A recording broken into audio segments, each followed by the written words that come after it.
stuff going on at our event. Recording, please. The microphone. Yes, I'm sure. supposed to officially introduce you. Yeah, it's okay. Thank you. All right, we just need a minute to officially introduce you on behalf of the Expo. So, right, go ahead. Well, I have to use the same microphone. Hi guys, I'm Joan of Angels. Welcome to Conscious Life Expo. We're really happy to see you. This is our 21st year. We think this is going to be the best expo ever, so thank you for coming out. Yeah, thank you for coming out. Like, give yourself a round of applause for leaving your house and getting your groove on with the expo. We really thank you for sharing us with your friends and family. And I want you to know this year we have 3 floors of vendors. We have like 250 vendors, which Suzanne is one of them, by the way. And also to make sure you check out our post-conference workshops on Monday. And this video from today's lectures will all be available tomorrow morning. You can only get them here. So, meanwhile, I don't want to take a lot of time. I just want to tell you, Suzanne is marvelous. She is amazing. I had never met her before until last year. I saw her at her beautiful booth, and I saw it said Sedona Ascension Retreat. So what did I do? I said, oh, is Joan of Angels attending? Or I was like, how can you have a conference? I forget what I said. It doesn't matter. It doesn't matter, but I got to be at her conference, and I got to find out that this woman is quite incredible. She is one of the most incredible go-getters. What she thinks about, she puts into motion. She supports. She's a practical, spiritual businesswoman. I think you're fantastic at that. She supports the awakening and ascension of humanity through her books, her sessions, her retreats, her large events. You can even go, can't you take people on retreats in Sedona? Yes, I do. That's Super right. fun. And don't you take them on UFO sightings also? I have friends that do that. She knows everyone in the metaphysical world, which is why having a Sedona Ascension retreat is the right thing to do. She's also the founder of what do you call it? Sci Spy TV. Sci Spy. I like got tongue tied with that. Sci Spy TV of transcendence events. So she's really wonderful. She's a networker. She has conscious media, and she's here to really talk to you about herself and her transcendence process, and you will feel different when she's done. Thank you, sweet dear. Thank you, Right? Joan. Love you. Thank you. All right. And you'll see me at the conference. Okay. All right. So welcome to my virtuality workshop. Here we're going to learn how to hack reality since we are living in a simulation.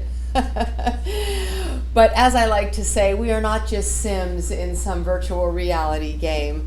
We are sourced by our eternal soul essence, who is sourced by God consciousness, right? And so to begin today's workshop, I'd like to play this video, and hopefully it plays when I hit this bar. With my fascination for consciousness, I was ready to take things to the next level and start exploring avatar consciousness. Greetings, avatars. Are we avatars? Being programmed by our source self, who's experiencing these virtual realities through us as us. Is our source self seated behind a computer screen and choosing different projections of itself as different personalities in different timelines and dimensions? Is our source self using DNA codes to program these avatars? And is there an architect writing code for all of these programmed realities? Beyond digital consciousness, I began to wonder about sacred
Could this be the theory of everything? The holy grail of physics? And what about time? Quantum physics is showing that linear time doesn't exist. And in truth, all time is happening all the time. And all time is influencing all time, all of the time. This confirms all of our theories that we've already been exploring. And everything is happening all at once in one eternal now moment. And we are creating our realities with our free will choices. How empowering is that? Ultimately, there's only one reason we really come into existence, and that is to experience love. Let's come together and co-create a world where love, freedom, peace, and harmony prevail. Yay, that sets the stage. Now for my PowerPoint. Yay, we love tech people when they come to their workshops. I cannot do it myself. So I'm so pleased that I was able to set the stage with that video because it really encompasses what I'm talking about when I talk about virtual reality and this idea that we are living in this virtual reality game. Yay! And I can move it. As avatars being projected by our source self. And this universe we live in actually has a source too. Like any hologram that is being projected, it must have some kind of data set upon which to create the avatar out of, or the hologram out of, right? Science proved long ago that this is a holographic reality and that matter and energy are interchangeable, right? And also, many discoveries in quantum physics are proving that our reality is pixelated. Of course, the magical, mystical science of quantum physics is starting to prove many spiritual concepts that we've long known as spiritual practitioners, like we are of and from one infinite source, one infinite creator, that we are immortal beings, that we are existential beings as our eternal soul who is living in one eternal now moment, right? And then ourselves as experiential beings, living in time.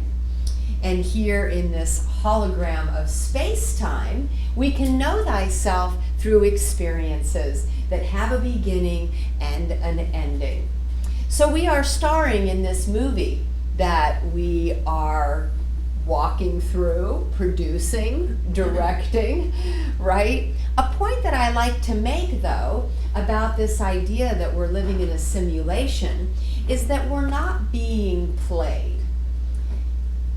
Unlike Sims, we are souls who are infused by our source self or our eternal soul essence, right? But also, we have free will.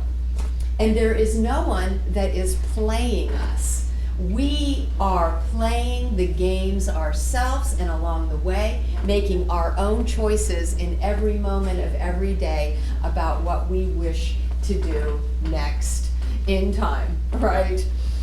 And so, because you're at Conscious Life Expo, I'm guessing that you're all on an evolutionary journey.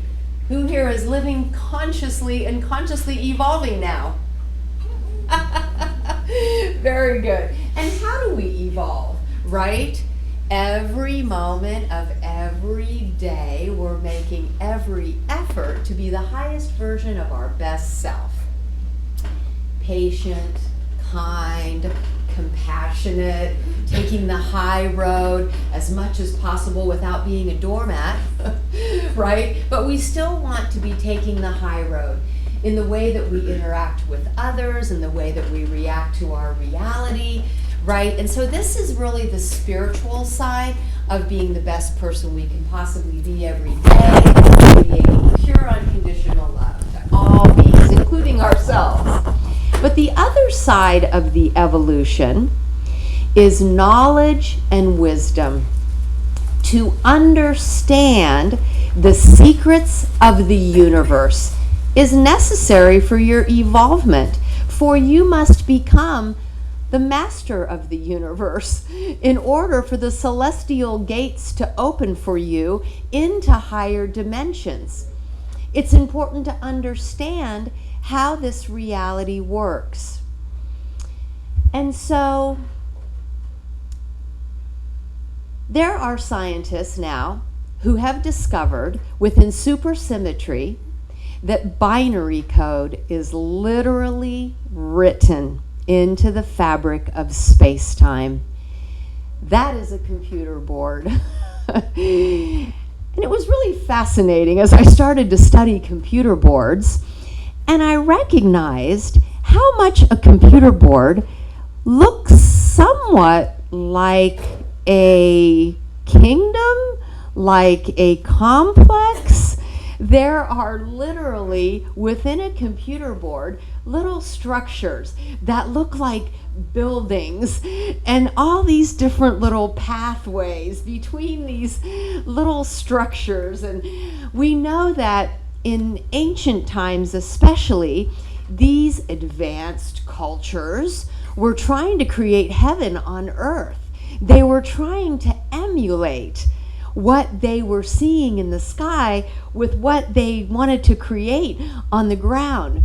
And so I just had this kind of wild idea that it kind of emulated a computer board. In any case, scientists have discovered that ones and zeros are literally written into the fabric of space-time. What are ones and zeros but an on-off code? Pulsating on, off, to give you ones and zeros. It's a computer language.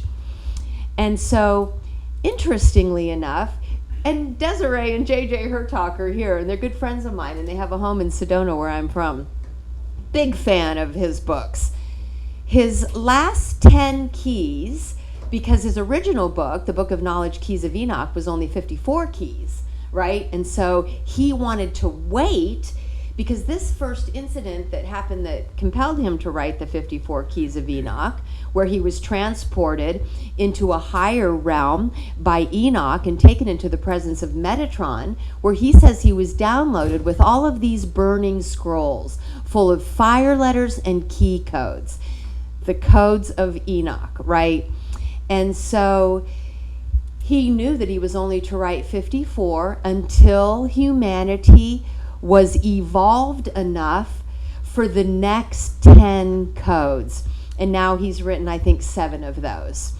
And so these are called light picture superscripts.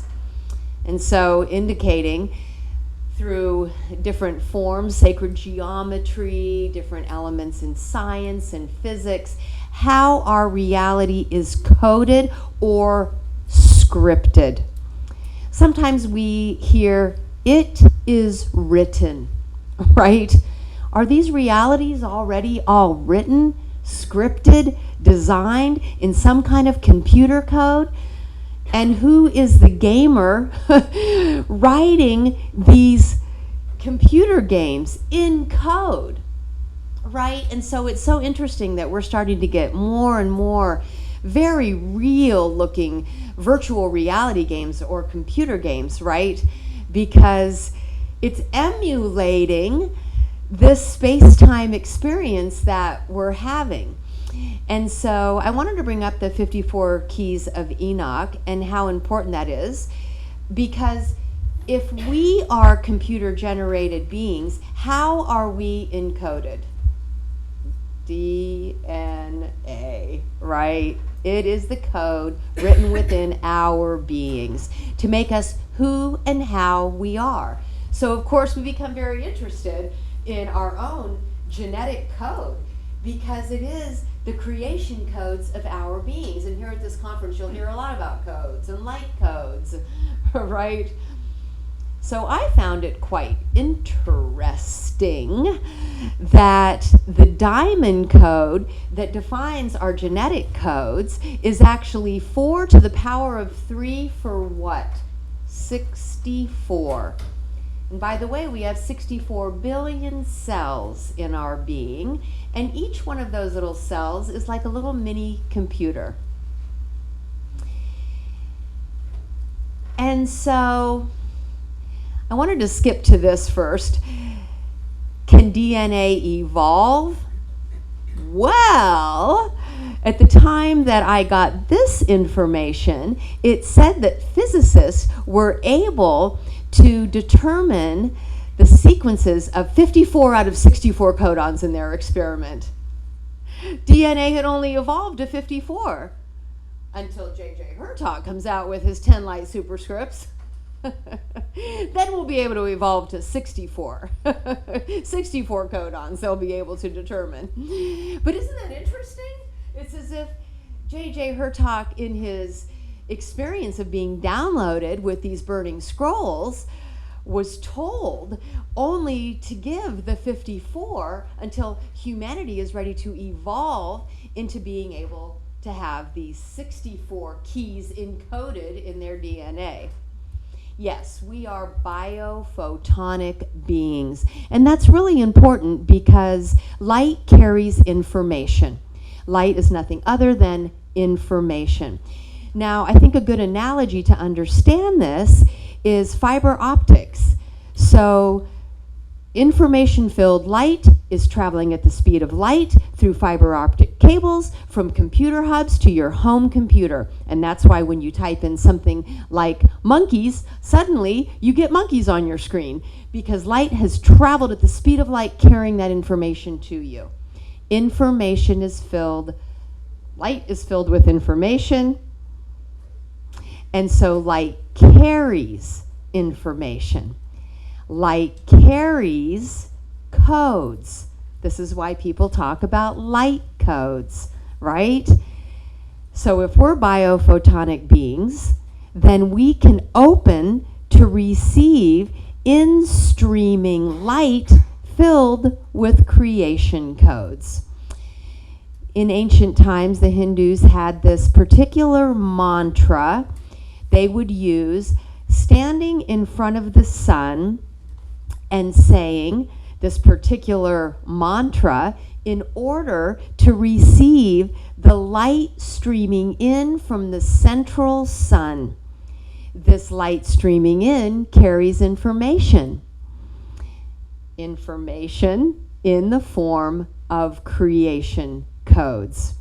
And so you can say this mantra standing in front of the sun and ask to be downloaded with these creation codes because they are coming through our central sun, which is receiving light from the great central sun at the core of creation.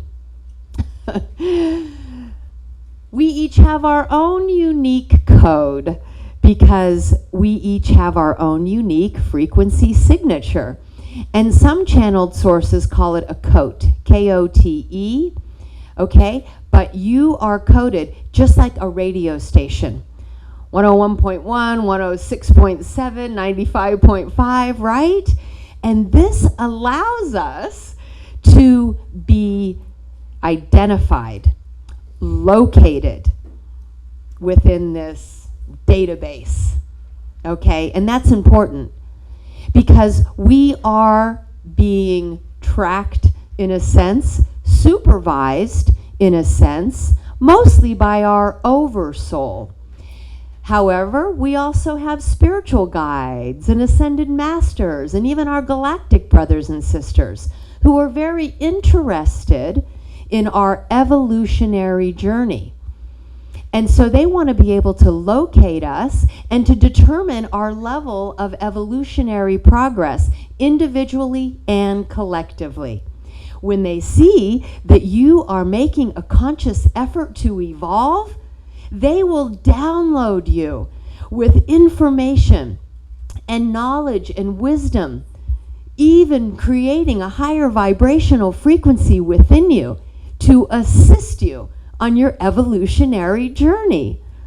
They want to give us a hand up because this isn't just an individual evolutionary path. We are on a collective evolutionary path. This isn't just an individual ascension or even a planetary ascension. This is a galactic ascension, a universal ascension, right? And so who here has received downloads? Yes, I love it, right? From our beloved galactic brothers and sisters, from the ascended masters, and from our own higher selves, right? Our own oversoul. Engraftment. So, I was reading this channeled source from this book I call the Purple Book. It's like 5,000 pages. But I love books like that because they're so full of incredible information. These are beings channeling higher intelligence. And the particular channel for this book is called the Alpha Channel. And this gal is channeling all of these higher beings, including the galactics, beings from the central universe. And what they're saying is that you are being engrafted in accordance with your evolutionary progress.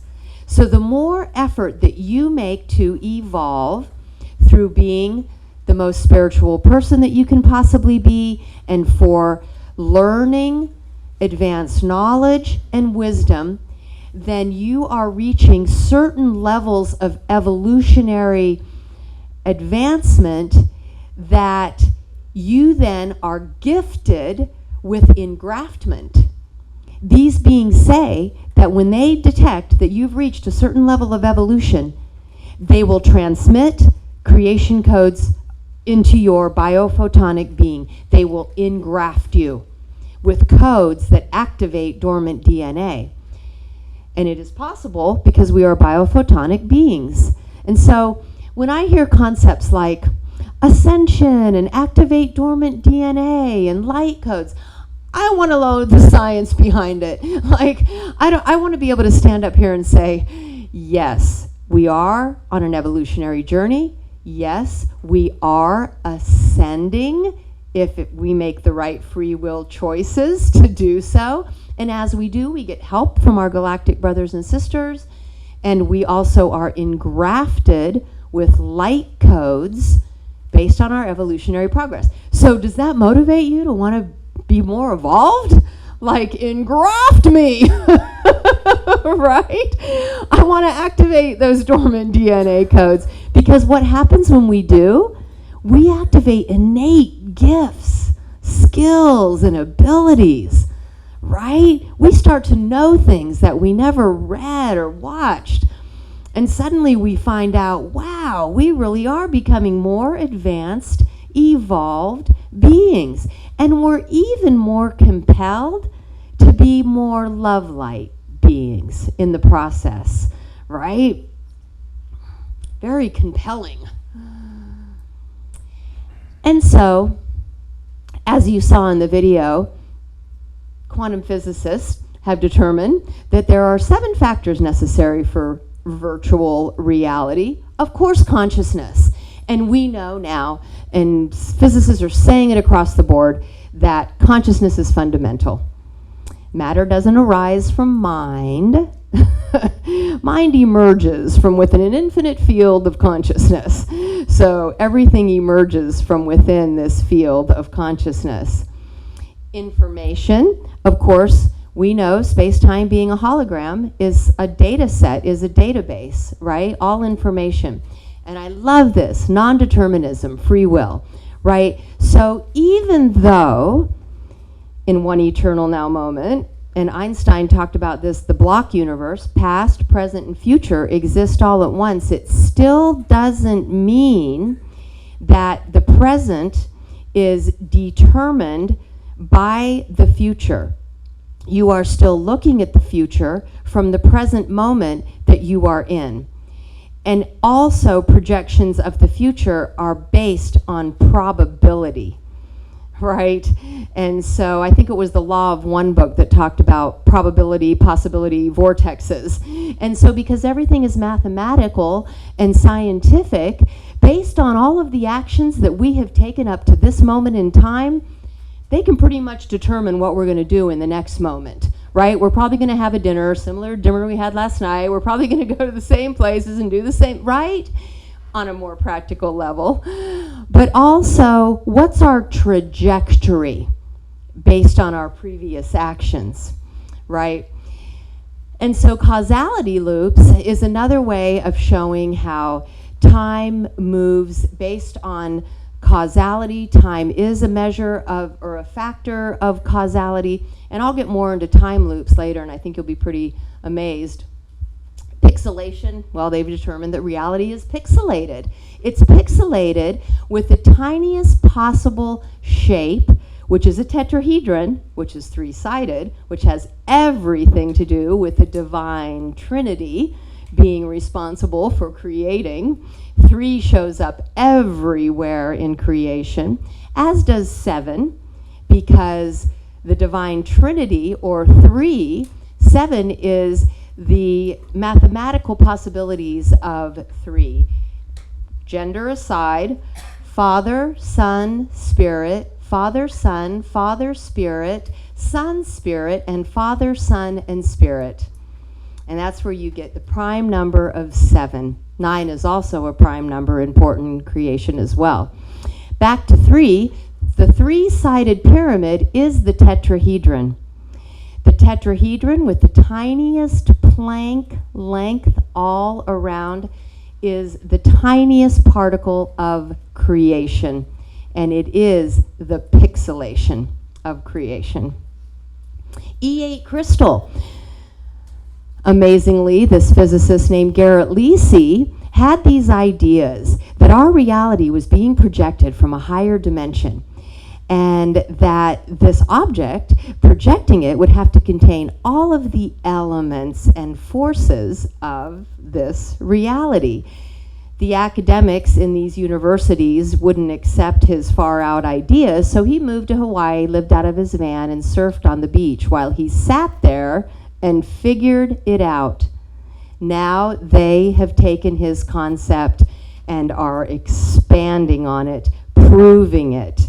What he came up with is called this E8 crystal. It's an incredibly beautiful spherical mandala that contains all of the elemental particles and forces that define our 3D reality. He proved that it is in the 8th dimension as an E8 crystal, is being projected into the 4th dimension as a quasi-crystal to derive 3D.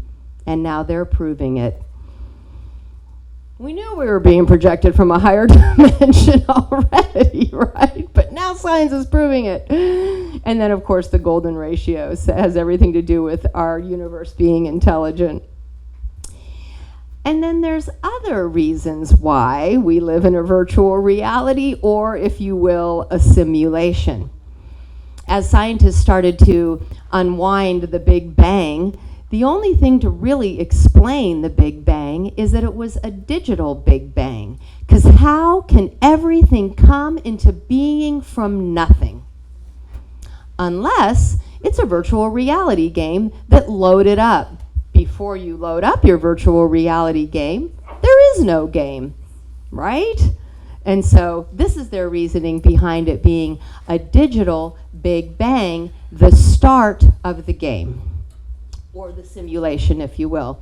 Pixelated universe, programmed, the reality is programmed with all of these mathematical codes and sequences. And the fact that there's identical parts, we're all pretty much identical. The models for cats, the models for beings, the models for horses, what have you, right? We are, in a sense, a model. And so identical parts is also in alignment with it being a virtual reality game. But what I'm interested in is the soul behind the simulation. I've seen a lot of TED Talks about the simulation, and ultimately it's like, okay, we live in a simulation. We've proved that inside and out. But I don't want to feel like a sim who's being played in a virtual reality game, right? And so the soul behind the simulation and our Kundalini energy is the cord that connects us to our eternal soul essence who is projecting us. Yay! Right? And that's why I'm so into activating the Kundalini energy and ascending it up through the spine, through the 7 embodied chakras, which are levels of consciousness, right? From the root to the crown, evolving levels of ascending consciousness, and then into the 8th chakra, which is the Merkaba light vehicle. Now we are here in this spectrum. This 3rd dimension is defined by the colors of the rainbow. Who would agree? That's the spectrum of perception within this 3D reality, and it's all we can see. We can't see outside of that spectrum. It doesn't mean that spectrum doesn't exist. We just don't perceive it. Well, some of us may be perceiving it already. However, within this spectrum is also 7 levels of consciousness, and these wheels are wheels of consciousness, right? And so as we ascend that Kundalini energy up through these chakras, of course there's a lot of work involved in each chakra, right? We have to clear all the shadow energy around survival consciousness, creativity, empowerment, love, communication, intuition, our connection to the divine. But once we're able to clear any blockages and remove any shadows, our Kundalini energy should surge up our spine, right? In Egyptian times, you saw they would have a serpent coming out of their 3rd eye, right? And we know the Kundalini energy is referred to as serpentine energy. That indicated they were enlightened, right? And so like the caduceus symbol of the American Medical Association, you have 2 serpents, one red magnetic, one blue electric, ascending and braiding your spine. Right? That's your electromagnetic life force, because we are electromagnetic beings. And so once we are able to ascend our Kundalini energy up through our crown chakra, then we can seat our consciousness in the 8th chakra, which is our Merkaba light vehicle. And what does that allow us to do? Soul travel beyond this spectrum and into the next spectrum, and even the next spectrum. We can soul travel to other realities outside of our spectrum. I know for myself, I've gone to other star systems and interacted with the beings there on soul travel journeys in my Merkaba light vehicle, because we can leave this limited spectrum of perception. We can do this too in dream time, right? And so, oh, why did it do that? Hi, Mr. Tech Guy. Something happened. And so I love to guide chakra journeys, and now I'm very focused on the upper chakras, because it takes us out of this 3D reality and helps us to ascend and evolve into the next reality. Thank you, dear. And so the upper chakras, the 8th Merkaba, the 9th, the Oversoul orb. What does our Oversoul contain? But all of the incarnations we're having in all of the different timelines and dimensions. And at the center is the eye of our essence. So in that 9th chakra, our Oversoul orb, we can view all of ourselves experiencing all of the different timelines and dimensions. The 10th is the omni-brain. Here, our minds are interconnected with all of the other minds in the one great mind of the one great self, right? But when we move into the 10th chakra, we can activate that connection. We can light up those highways of light between all of the minds in all of space-time. This is when we start to develop telepathy, right? Teleportation, telekinesis, right? We have all of these advanced gifts, skills, and abilities, and also we have access to all of that information in the Akasha, all of the intelligence, tuning into all of the other minds and all of creation. Then the 11th Now, this is omniscience, all-knowing. Omnipotence, all-powering, right?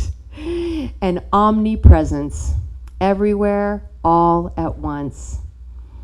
The 12th, the gateway, returns us to who we are as our eternal soul essence, whole, perfect, and complete in the real realm, our source self, in the source universe, at the core of creation. The 13th chakra is a gateway chakra to infinity, the infinite sea of pure consciousness. We know we are all a drop in the infinite sea, and the entire sea all at once, allness and nothingness.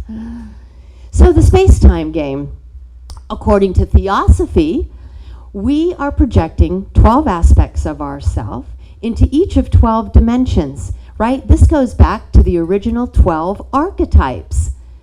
We can look to the zodiac wheel, right? What do you have? You have the divine trinity projecting itself out in 4 directions as the 4 elements, just like the zodiac wheel. 3 earth signs, 3 water signs, 3 fire signs, right?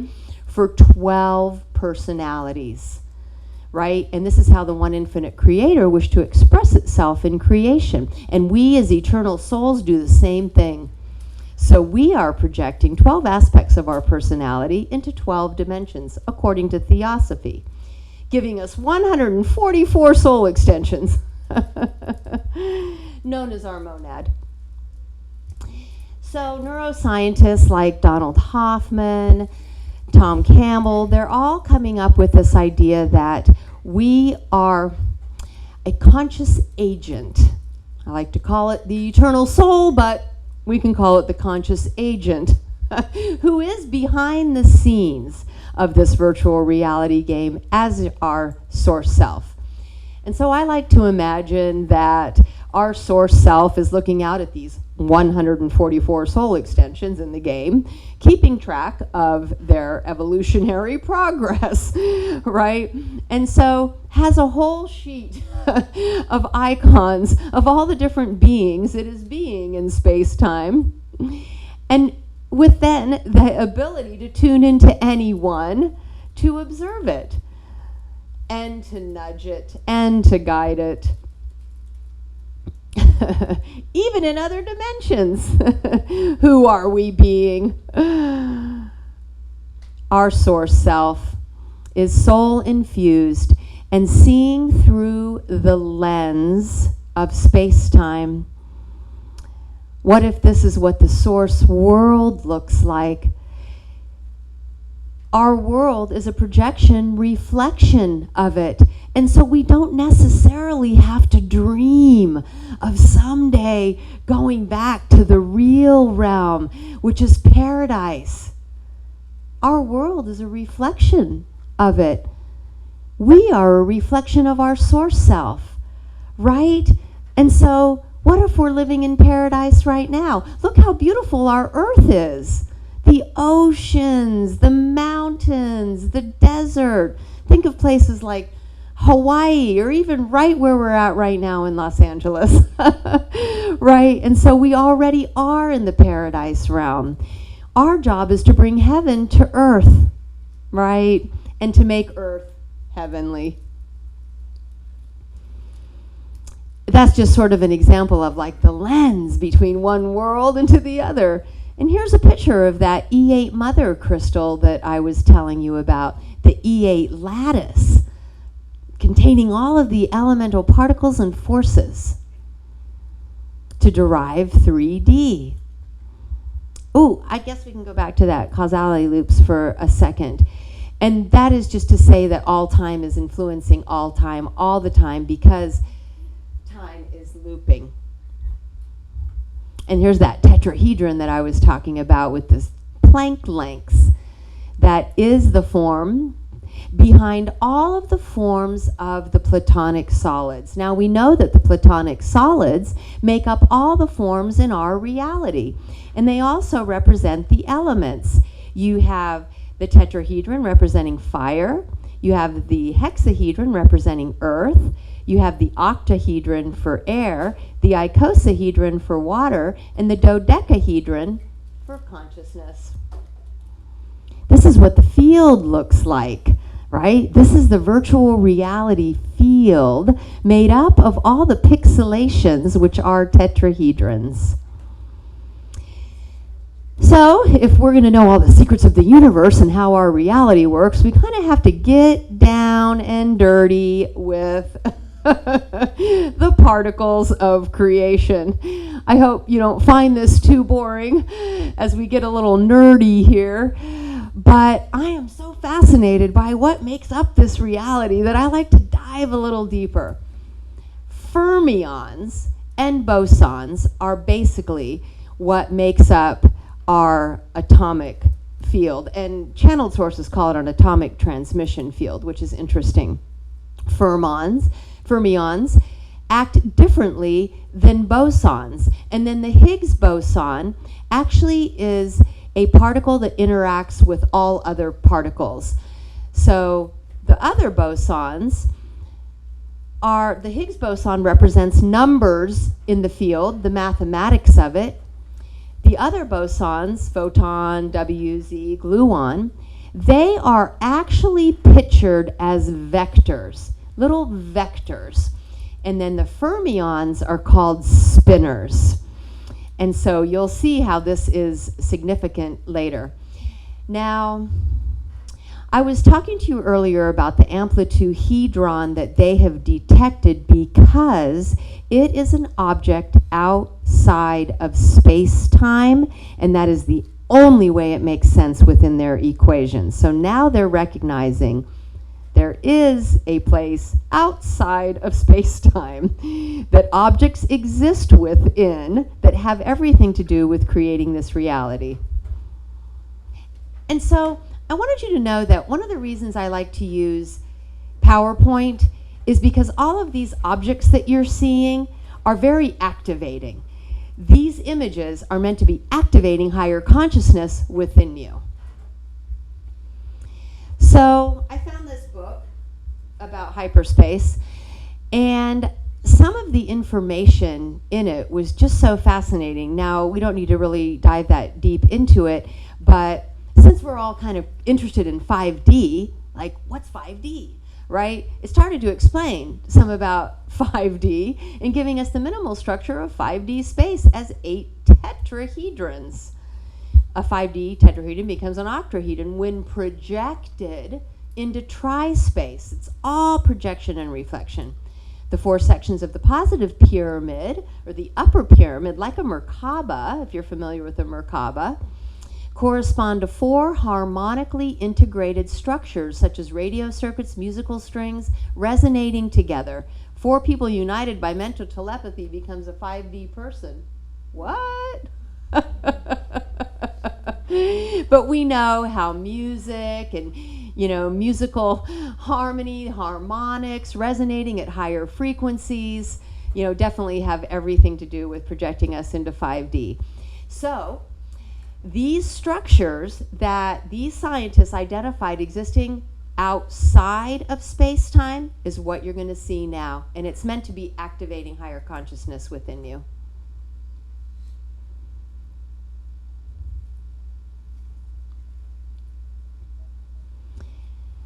This is the analysis of that structure on the right side and how it breaks down into the particles of our reality.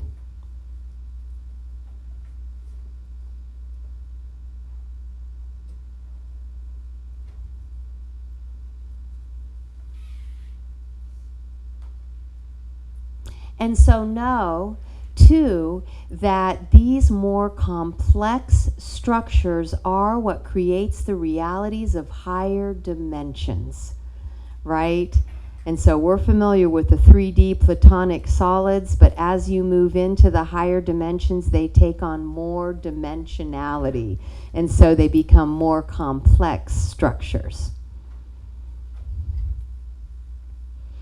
But I like to think of it all as this beautiful spherical mandala of all of these different sacred geometry patterns, colors, frequencies, designs, right? art in motion. This is that E8 crystal again. That beautiful structure is being projected from the 8th dimension into the 4th dimension to derive 3D. This picture is out of J.J. Hertock's book. You can tell I'm a huge fan. But I think it says it all right there. And what is it projecting? But the tetrahedrons that are the base fundamental pattern of creation.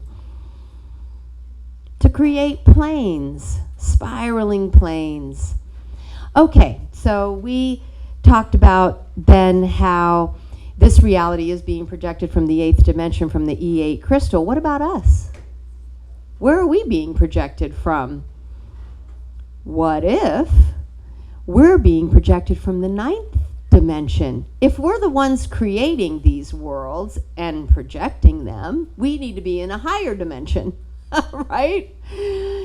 If we're the computer programmers, right? And so I imagine an E9 soul crystal. That would be the 9th chakra we were talking about, the oversoul orb. And again, we can imagine it's this beautiful spherical mandala, right? With all of these incredible patterns of sacred geometry, light, color, sound, creating our own unique being.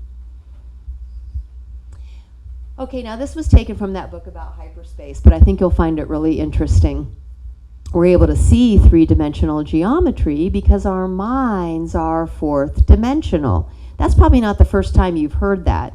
Many people believe the Akashic records are in the 4th dimension. This is like all 3D consciousness held in the 4th dimension. A 4-dimensional mind is able to fuse all the 2-dimensional images of our material senses into a single 3-dimensional structure. Many people believe that this reality is being projected from a 2D flat surface. Also that we may actually be 2-dimensional beings. It's only our senses that make us seem 3-dimensional. And that this reality may be being projected from the 2D flat surface of a black hole, because all of the information in a black hole isn't contained within the black hole, it's contained on the surface.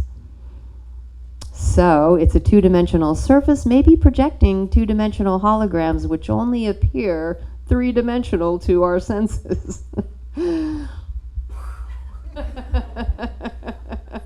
But remember, we're evolving because of this advanced knowledge. This is called Calabi-Yau space. So a little beyond my pay grade, but it does have to do with every point in space-time is filled with this Calabi-Yau space. By expanding your mind into the 5th dimension, you are able to perceive 4 dimension of hyperspace in the same way that you now see 3. Cool. All the common material structures we see dancing in the quadrimensional continuum of empty space are really tridimensional cross-sections of hyperspatial entities. You want to take a picture of that because I think you're really going to impress your friends. When you're able to tell them, listen, all the structures dancing in this quadrimensional continuum of empty space are really tridimensional cross-sections of hyperspatial entities. Whoa, you're so smart. Yes, I am. Ay. Are we hyperspatial entities? Yes, we are. But I like this. In other words, your personal body is an eternal God-like being, yes, that has numerous other cross-sections manifest in this reality. We are God consciousness, just dispersed throughout these multiple timelines and dimensions. God is experiencing through us as us, right? Your entire life represents the continuous extension of your body through 4-dimensional space. 3 dimensions of structures. What's the other dimension? The 4th dimension is time. You look like you're nodding, so I'm like, he knows. The 4th dimension is time, right? And the 3rd dimension can't exist without time because the 3rd dimension only has endurance in time. And so the 3rd dimension is reliant upon the higher 4th dimension for its continuum. Does that make sense? From each instant of your 4-dimensional body, all the alternative lives you have led, if you acted differently, branch off into the 5th dimension of hyperspace. Whoa. I mean, quantum physicists have been trying to say this for quite some time. So just for ease of understanding, if you're walking down the street and you come to a T and you could go right or you could go left and you can't decide, you split and go both right and left. One aspect of you goes there, the other aspect of you goes there. And now 2 of you is experiencing parallel realities with different outcomes. So I had to draw this. Who's here familiar with the Philadelphia experiment? Whoa, what happened there? A huge battleship was catapulted into hyperspace and got stuck in a wormhole. And the 2 dudes who jumped overboard ended up 20, 40 years into another timeline, right? And so this experiment happened on August 13th, 1943. And the technology for this came from the aliens, and they outright say they were working with beings from Sirius and the Tall Grays, who gave them the technology to create aboard the ship a way to become invisible. And that was their whole idea, is to make the battleships, the aircraft, invisible so they couldn't be detected on radar. In fact, they couldn't even be seen in the reality, right? So these alien beings gave them this technology, which included Tesla coils, a pulse generator, a frequency transmitter. And when they put all of this into function, that little tube, looks like a tire, represents the torus of time. They realized that if you continue around the torus, you would stay in the same time stream, time locked. But if you could go around the torus just 60 degrees, you would phase out of this reality and become invisible. And they knew they could do it with these Tesla coils, with frequency, with pulse generation, right? And so all good, except because past, present, and future exist all at once. In Montauk, August 13th, 1983, they were conducting an experiment where they had this radar tower that was transmitting these high-powered electromagnetic frequencies. Also, August 13th, every 10 years, 1943, 53, 63, 73, 83, but particularly every 20 years, 43, 63, 83, there's a particular atmospheric anomaly that influences the electromagnetism in our atmosphere. So these 3 things collide. As they begin to do the Philadelphia experiment, not only do you have the atmospheric anomaly, but you have this experiment going on in 1983, August 13th, in Montauk. Because all 3 events collide, the experiment goes haywire. And not only do they go 60 degrees around to make the battleship invisible, it goes 90 degrees around. And 90 degrees around, phase shifts you into a completely other timeline. It catapulted the battleship into hyperspace. It was sustained within a wormhole because it was pulsating negative energy. And physicists say the only way to open a wormhole and to keep it open is by pulsating negative energy. And the generators were doing that. The dudes who jumped overboard, Al Beeler and another dude, Duncan Cameron, because they jumped overboard, they ended up in 1983. So here they were in 1943, 1 minute, And literally less than 2 minutes later, they're standing in 1983 in Scotty's Junction near Area 51 in Nevada. They walk into a bar and they're playing colored television. And they're thinking, Toto, we're not in Kansas anymore.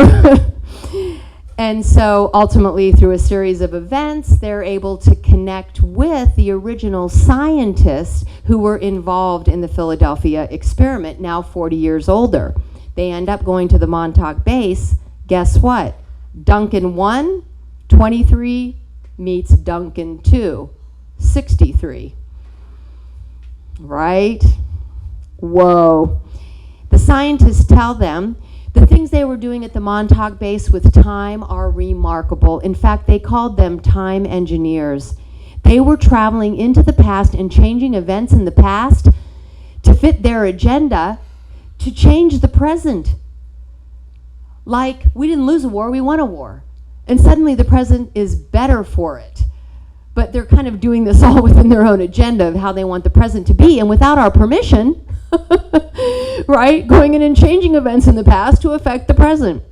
They're also sending these Montauk boys into the past, dematerializing, rematerializing in the other reality, and coming back, and their molecular makeup isn't quite the same.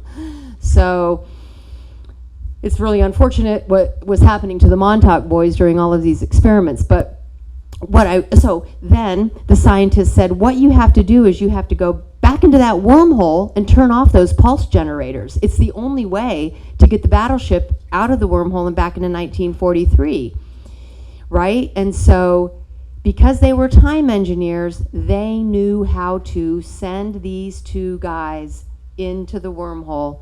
They turned off the pulse generators, and boom, the battleship's back in 1943.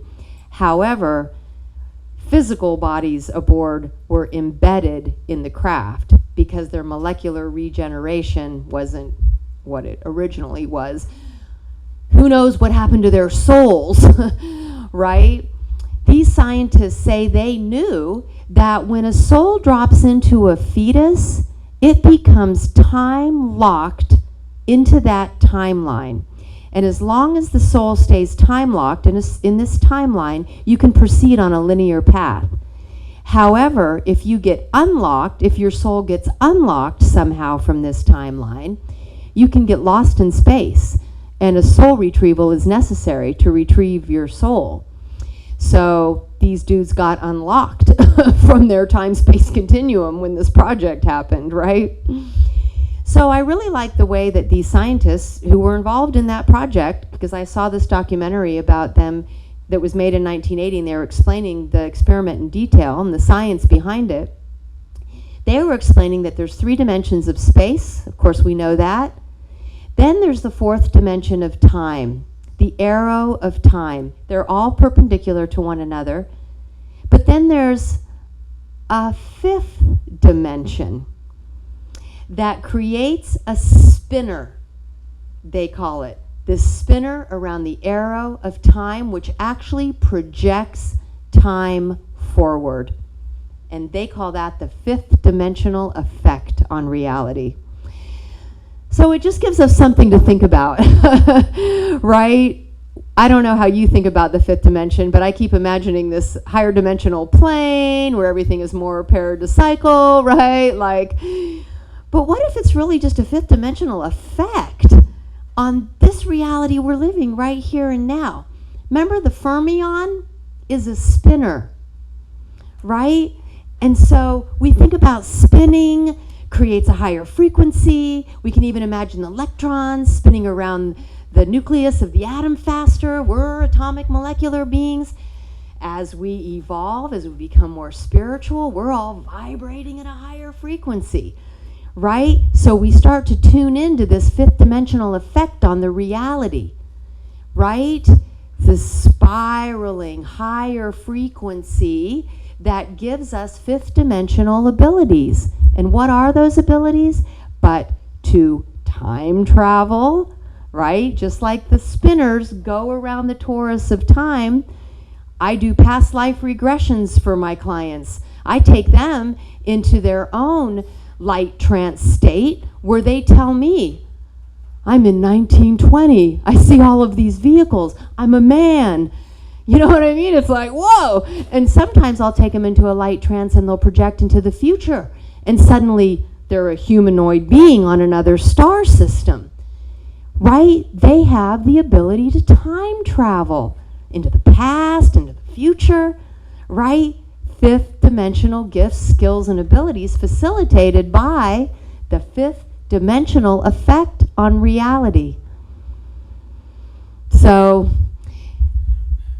this hyperspace book says that we are sixth dimensional consciousness, experiencing the fifth dimensional effect on reality. All of our thoughts and actions recorded in the fourth dimension, and here we have this third dimensional structure of time and space. So just to, explore different ideas about multidimensionality, and are these different dimensional effects on reality, or is it really different planes of reality? But what if we're already on the plane that we're meant to be on, and we're just vibrating at higher frequencies, experiencing a higher frequency version of it? And here we go. Back to hyperspatial entities. You have a six-dimensional consciousness holding your hyperspatial body all together. Well, we are in hyperspace, right? Which enables you to review the past and contemplate all probable futures of alternative actions. You can access the Akashic Records. Who here has had Akashic Records reading, or can maybe access the Akashic Records yourself? Right? Awesome. It's very real. We're tuning in to other aspects of who we're being in these other virtual realities. And I think it's really helpful in evolving and advancing us when we reunite with our higher dimensional aspects. Why? Because they're more advanced and evolved. They have more of their DNA activated. They have more of their brain online. So when we do a soul merge with our higher dimensional, more advanced and evolved aspects, it brings more of our DNA online, more of our brain online, and we become more advanced and evolved. That's why I like to do multidimensional soul reunions, which I learned how to do after a missing time experience in Sedona. I kid you not.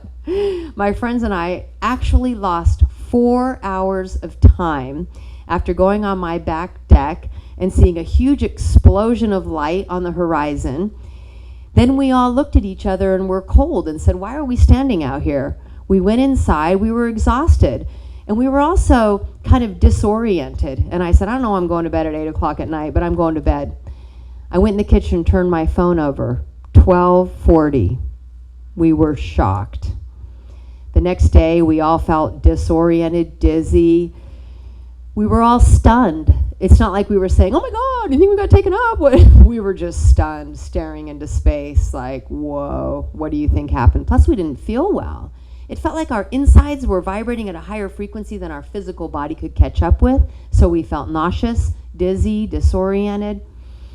Then I went to a psychic in Sedona later who told me she had this whole vision of this craft coming down in an invisibility shield, taking me and my 2 friends into a pod ship, into a larger ship, and she said there we were downloaded with advanced skills, knowledge, gifts, abilities, what have you. In a couple weeks, I started drawing circles, and 12 circles around the circles, like the zodiac wheel, but I knew they were dimensions.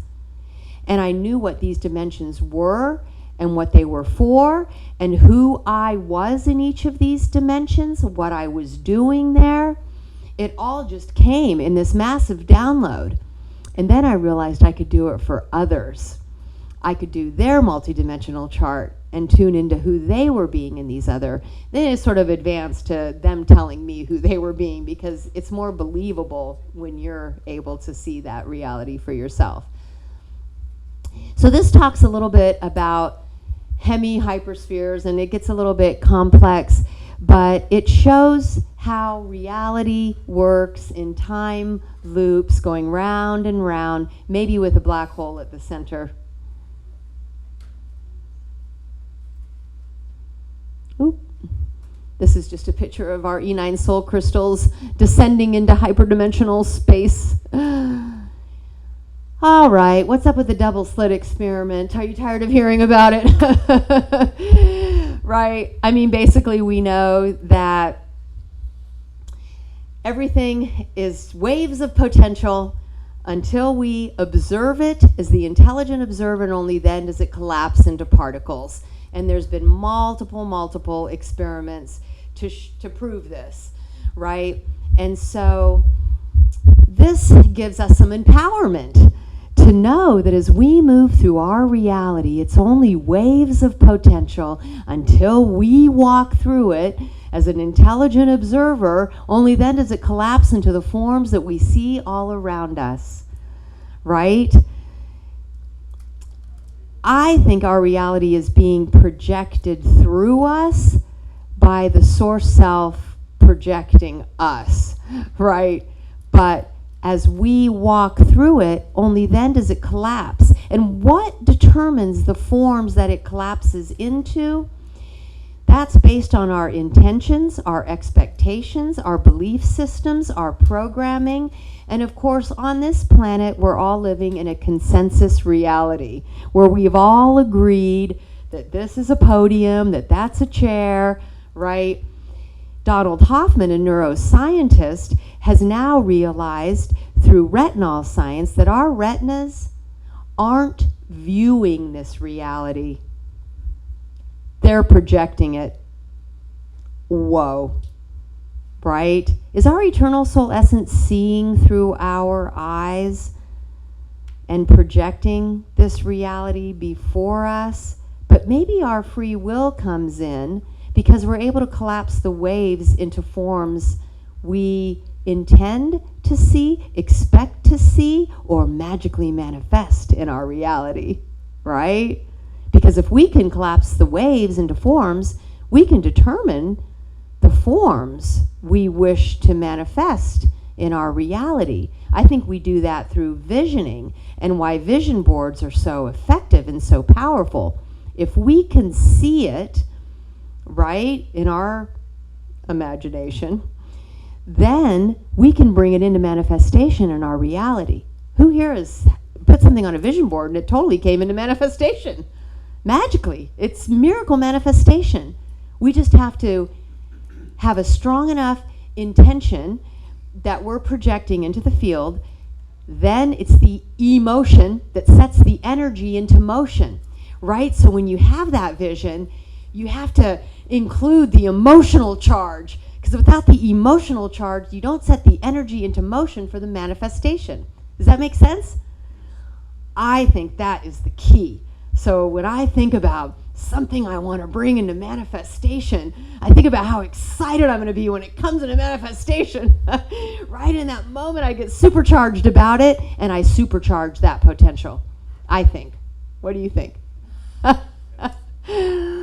Right? So then they did this delayed choice double slit experiment, which was like, because they didn't observe the wave until after it went through the slits.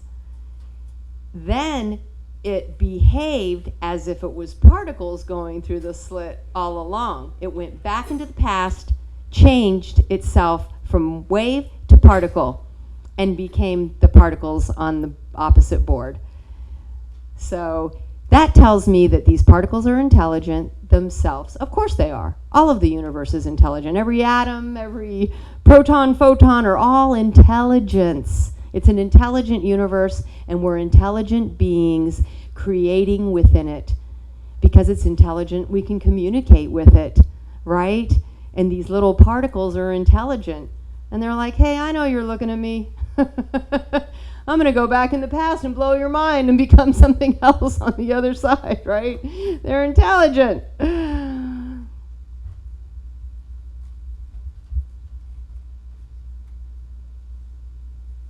Right? So we want to be ascending avatars, and so we are, right?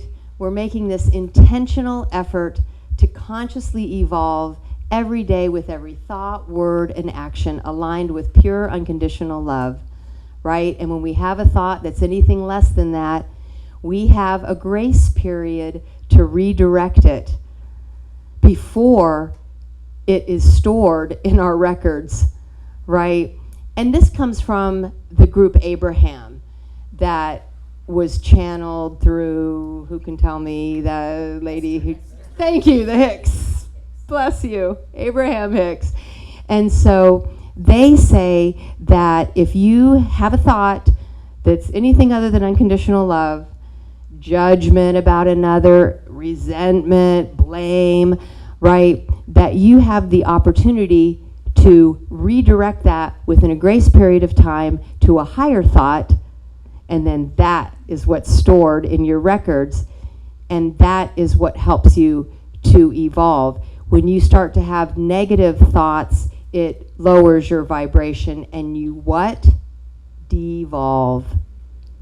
Right? We don't want that. We want to stay on our evolutionary journey. So all day long, we check ourselves up. I was in the airport yesterday. That's a good opportunity to check your judgment, right? And I was like, seriously? And then I thought, stop. My God, what are you doing? Like, love every person that you see.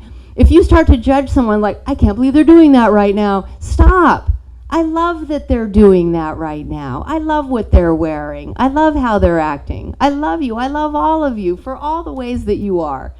And you shift it, and it's funny how suddenly you're like, this is a much better reality than standing here in judgment. And right, who am I to judge, right? It's probably judging me.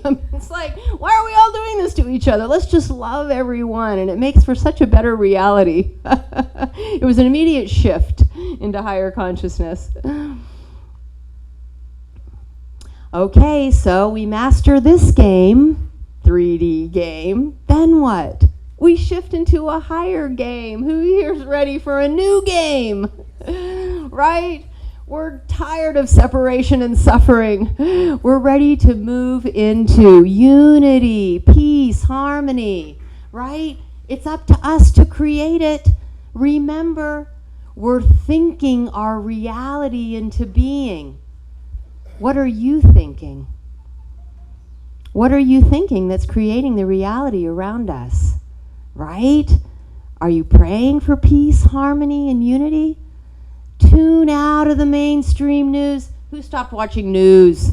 I mean, fake news, right? I'm tired of being programmed by the low vibrational fear, right? It's all about inciting fear and lowering our vibration. Because what? When we're vibrating at a higher frequency, we're harder to control, right? We're more empowered, and we know we're creating our reality. And so, what are we thinking into being?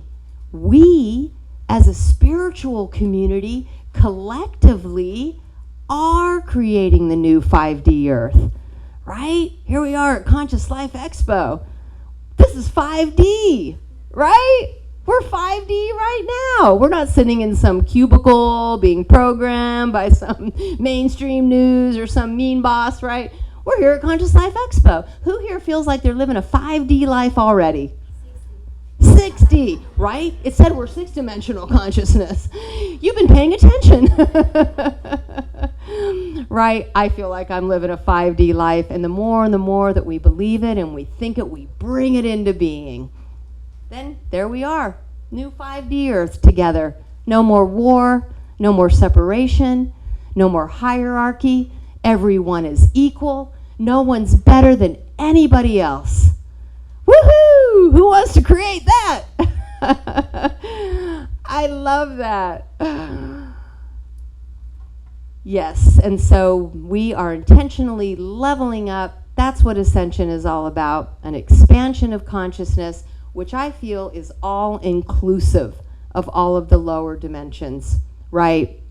Just like we're aware of 2-dimensional or 1-dimensional objects, when we move into the 4th, 5th, 6th, 7th, it's an expansion of consciousness, right? And so we can still tune into all of the lower dimensions. That's how these higher dimensional beings like ascended masters, right, can reach out and communicate with us. Sometimes we get a little help leveling up. This was taken in Sedona. Sedona is one of those gateway places on the planet. It's definitely a UFO hotspot. Yes, and so who knows what happens when we get a little help leveling up. One of the things that made me so fascinated by all of this is that my father, when he was just 18 years old, he had an experience of missing time also.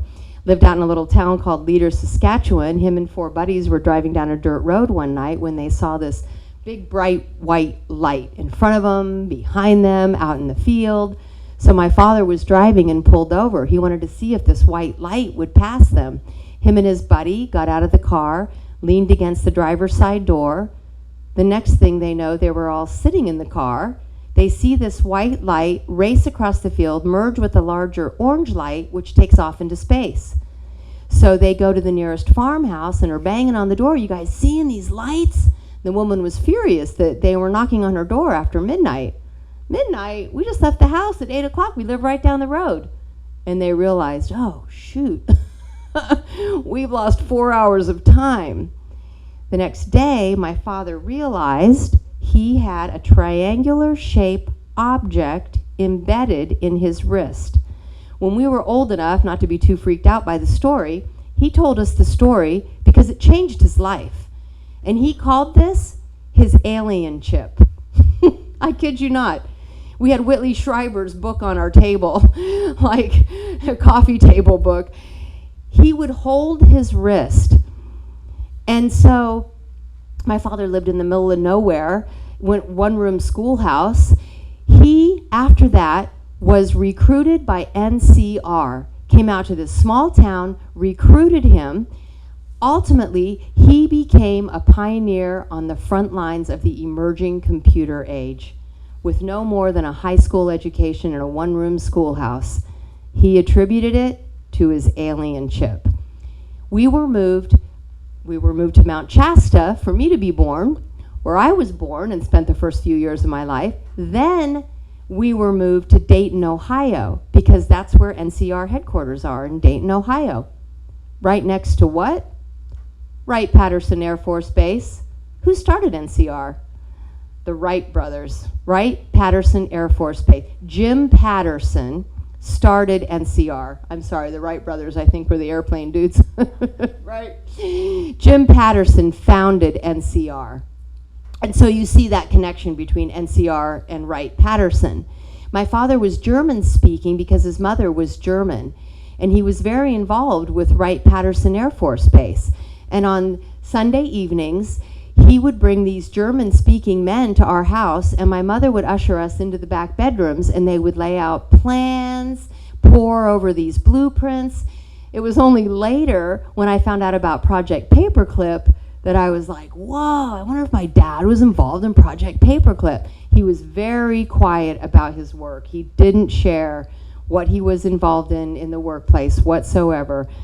So I never knew, but I just suspected. But this is where I got involved in all this, and I imagine that's what it's like when you get implanted or just downloaded. Okay, so these opportunities to quantum jump into different realities, right, are... So we've been seeing all this hardware technology, Tesla coils, frequency generators, pulse generators, but there's also spiritual technologies, right? So that we can use spiritual technology to quantum jump into hyperspace as hyperspatial entities that we are, right? And I believe, thank you, that we can do this through activating the Kundalini energy, moving through the 7 embodied chakras, into the 8th Merkaba light vehicle, furthermore into the higher chakras, right? We might equate even these levels of consciousness within our beings with dimensions, right? So here we are in the 3rd dimension, and in this dimension very focused on power, right? Now as we move into the transitional 4th dimension, it's all about love, and that's the only thing that's going to catapult us into the next higher chakra, which is the 5th dimension, let's say, which is about communion, community, unity consciousness, right? And so I think it's kind of fascinating. You were just saying we are 6th dimensional consciousness. So the 6th chakra. No, we can reach it also, but the only way that I know is through the 0 point. Reaching the 0 point, we can reach the future, but also the present. Right? And is the 0 point? That's the time and the 0 point. Yeah. We reach the future. Is the 0 point in our heart space? I mean, I've always wondered, like, we're here and now. Like, the way that I've had transcendental experiences is by being very present in the now moment, and then imagining the here and now intersecting in my heart space, going into a state of pure love, right? And then I'm present in the eternal now moment in love. And in that space, I've had very like transcendent experiences. Like I didn't have to take plant medicine. I just started like, and I'm wondering then if like the 0 point is in your heart. Yeah, it's the center of everything.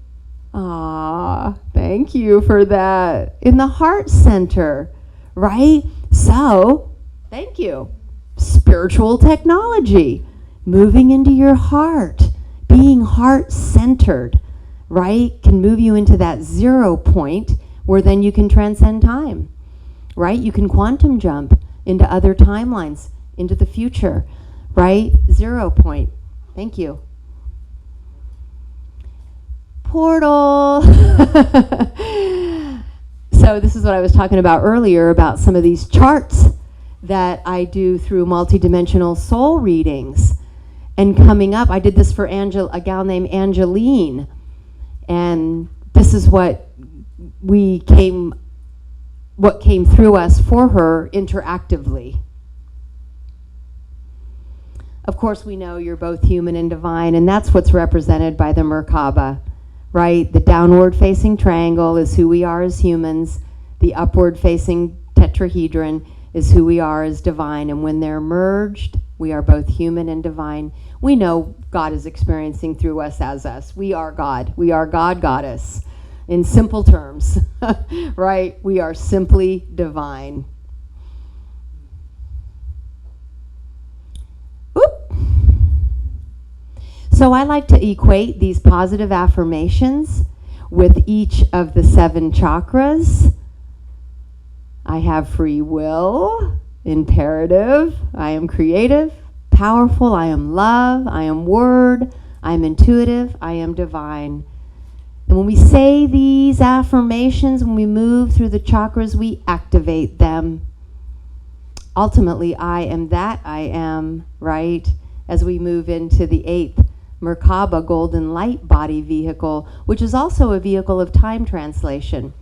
And in one of J.J. Hurtak's books, the Book of Knowledge, Keys of Enoch, he talks about the Merkaba light vehicle being a vehicle of time translation. And so a way that we can travel through the fabric of time-space into other timelines and dimensions. The 9th chakra, I am my eternal soul. The 10th chakra, merging with your solar body of light, opening the light tube to receive encoded photons into your biophotonic being to activate dormant DNA strands, right? I am light. We are biophotonic beings encoded. The 11th chakra, merging with galactic consciousness, plugged into the neural network of the galactic mind. I am galactic. The 12th chakra, merging with universal consciousness, plugged into the neural network of the universal mind. I am universal. And the 13th chakra, merging with the Godhead, the divine source of all that is. I am the divine source. I am that I am. And we'll end with this prayer. If you want to close your eyes and feel into this, envision it, visualize it. I feel my God flame touch my brow, the breath of love, eternal now. I raise my eyes and lo I see my own great God self over me. A dazzling cloud envelops all. I hear my own God presence call. I feel a surge of love's great might. I enter deep, its breath, its light. I see within this pulsing flame. I listen and hear my secret name. I feel the glow, the great flame breath. I am the victor over death. I stand forth, free ascended now. To my heart's light, all things do bow. I am a being of cause alone, and that cause love, the sacred tone. I pour out life, I lift, I raise. My heart overflows and sings its praise. My power strengthens and inspires. My great light rays are God's own fires. I am a sun, my love its light. All else grows dim, earth lost to sight. I know that I am God the One, the Source, the great, great central sun. I love each and every one of you. Thank you so much for coming. Many blessings. Namaste. I invite you to come to my event in Sedona. These are my books you'll find at my table. I do personal retreats in Sedona, and this is the event I'm having in March in Sedona. William Henry, Paul Selig, Matt Kahn, Billy Carson, Alan Steinfeld, and George Norrie's going to do a live show during our event. 3 days in magical, mystical vortex of Sedona. I hope you can all come. Thank you.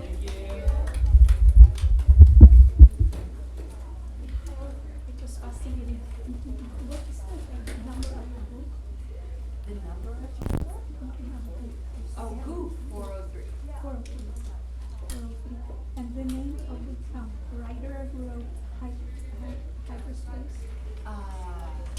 J.D. Pawlicki, P-A-W-L-I-C-K-I. L-I-C-K-I. And I think it's something like exploring hyperspace. And his first name is Jeff? J.D. Thank you very much. Where's your booth at? 403. You're welcome. Thank you. Thank you. Thanks. Thank you for the information about private sessions. Yes. For what you do. Yes. Okay, great. Thank did you. a wonderful presentation. Oh, bless you. Very informative and boy, your mind is fast. Thank you. Yeah, you're. Oh, bless you. Thank you.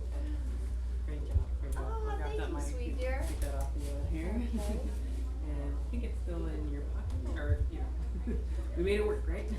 We did. I'll come by tomorrow, morning, 10:30 and say hi. Thank you. Yeah, and we'll talk about the Sedona event. And, Okay. can't wait. Okay. Very Good night. good. See ya. Thank you. Bless you.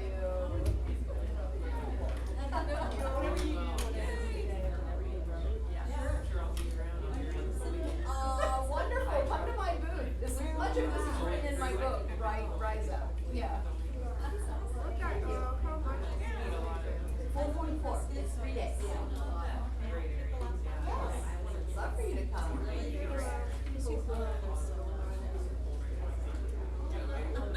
I hope you can. Yeah, it's gonna be so much fun. It's two-sided. Yes, it's my event. Vendor sold out, unfortunately.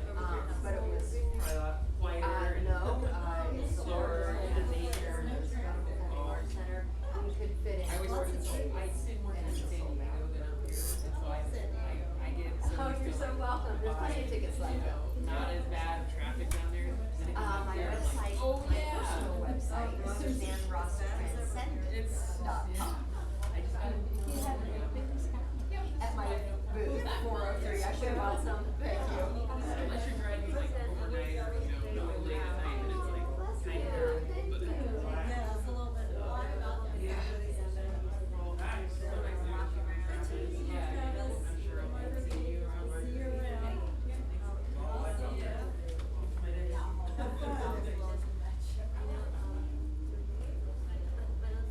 when you do refreshments,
Oh, maybe it was the other guy's water.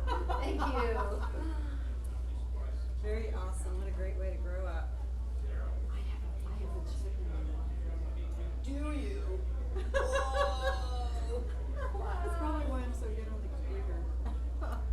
Right? I'm sure it's why a lot of things. I think it's benevolent. Thank you, sweet Yes. dear. Absolutely. It was very considerate. I so Really nice to appreciate meet it. you. I live in too. Prescott, and Really? so I head down to Sedona a lot. I've got some friends there. Wow. We're all part of we've got a nice little tribe going on in Oh, well, Sedona. maybe you ought to come to my event. I'd like to if I'm I can give you, available. yeah, I could give you a complimentary pass if you want to come to my booth. That'd be too I'll cool. give you a free pass.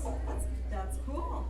You Thank got you, it. dear. Come to my booth. Where's your booth? It's all yours. 403. 403. Thank you for being so attentive. Oh, sure, yeah. I really appreciate it. Thank you. I'll be at the Sedona. I've already signed up. Really? Yeah. Thank you. Oh, wow. That fills my heart. I'm so pleased to hear Going that. out, yeah. Thank you. I look forward to seeing you there. Yeah, and likewise. Oh, bless you. Thank you. Thanks, and thank you.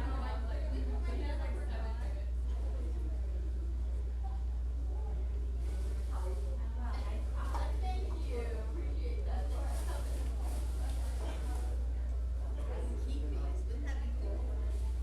I don't see why not, they just take it down. Really? Check it out. I'll ask them. Maybe they want the car.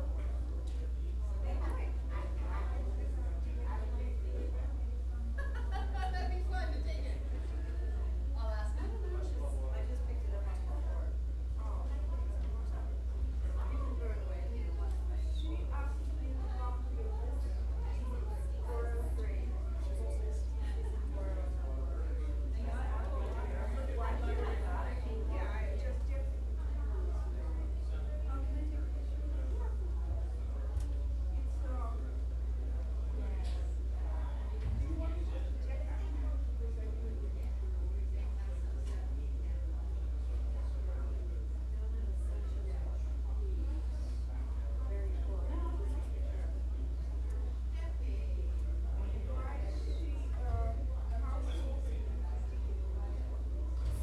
Because I live there. I live in Prescott. So I'm only like an hour away.